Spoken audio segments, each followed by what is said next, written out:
ఆచి చికెన్ మసాలా. కడప జిల్లా వైఎస్ కుటుంబం అడ్డా. పులివెందుల నియోజకవర్గానికి వైఎస్ తర్వాత జగన్ ప్రాతినిధ్యం వహిస్తున్నారు. ప్రస్తుతం పులివెందుల ఎమ్మెల్యేగా జగన్ కొనసాగుతున్నారు. కానీ జగన్ ఎన్నికల టెన్షన్ పట్టుకుందా? వచ్చే ఎన్నికల్లో పులివెందులలో ఎదురుదెబ్బ తగలకుండా జాగ్రత్త పడుతున్నారా? ఇందులో భాగంగానే సమయం దొరికిన ప్రతిసారి పులివెందుల పర్యటనలు చేస్తున్నారు. ఇంతకీ పులివెందులలో ఫ్యాన్ స్పీడ్కు చెక్ పెడుతున్నది ఎవరు? Let's watch the story.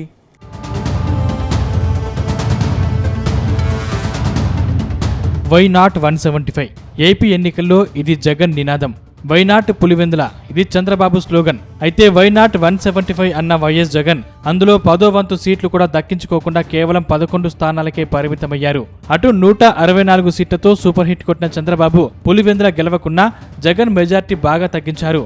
ఇక వచ్చే ఎన్నికల్లో పులివెందులలో జగన్ ముద్ర లేకుండా చేసే యోచనలో బాబు ఉన్నారని తెలుస్తుంది. అయితే ఈ విషయాన్ని కాస్త ముందుగానే గ్రహించిన వైసీపీ అధినేత జగన్ వరుసపెట్టి పులివెందుల పర్యటనలు చేస్తున్నారు. ప్రతి నెలకు ఒకసారి పులివెందులలో పర్యటిస్తూ క్యాడర్ను కాపాడుకునే పనిలో పడ్డారు. అలాగే తన క్యాంప్ కార్యాలయంలో ప్రజా దర్బార్ను నిర్వహిస్తున్నారు. పులివెందుల నియోజకవర్గం వైఎస్ కుటుంబానికి కంచుకోట. పులివెందులలో ఇప్పటి వరకు 12 సార్లు జరిగిన ఎన్నికల్లో వైఎస్ కుటుంబ సభ్యులే విజయం సాధించారు. కానీ వచ్చే ఎన్నికల్లో అక్కడ టీడీపీకి అవకాశం ఇవ్వకుండా క్యాడర్ను కాపాడుకునే ప్రయత్నాలు చేస్తున్నారు.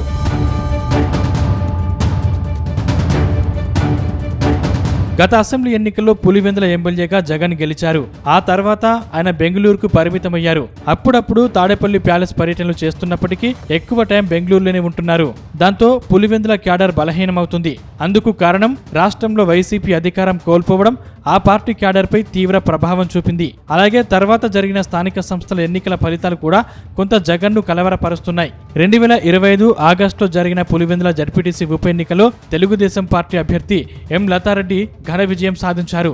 దాదాపు 3 దశాబ్దాలుగా ఏకగ్రీవంగా ఉన్న ఈ స్థానంలో వైసీపీకి కనీసం డిపాజిట్ కూడా దక్కకపోవడం జగన్ సొంత నియోజకవర్గంలో పార్టీ పట్టు కోల్పోతుందనడానికి పెద్ద నిదర్శనంగా రాజకీయ విశ్లేషకులు భావిస్తున్నారు.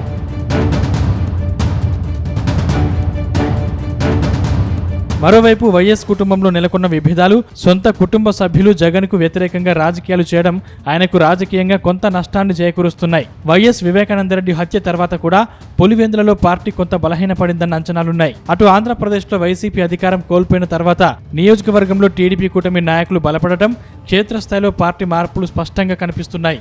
అయితే దివంగత నేత వైఎస్ రాజశేఖర రెడ్డి కుటుంబానికి ఈ ప్రాంతంలో బలమైన పట్టుంది. అలాగే నియోజకవర్గంలో జరిగిన అభివృద్ధి పనులు కావచ్చు, నియోజకవర్గ ప్రజల్లో వైఎస్ జగన్ కు ఇప్పటికీ ఒక బలమైన సామాజిక వర్గం మద్దతుగా ఉంది. దాంతో పులివెందుల ఇప్పటికీ ఆయనకు కంచుకోటగానే నిలబడింది. అయితే మునుపటి కంటే ప్రత్యర్థుల నుంచి తీవ్రమైన పోటీని ఎదుర్కొంటూ రాజకీయంగా బలహీనపడుతున్నారని ప్రచారం జరుగుతుంది.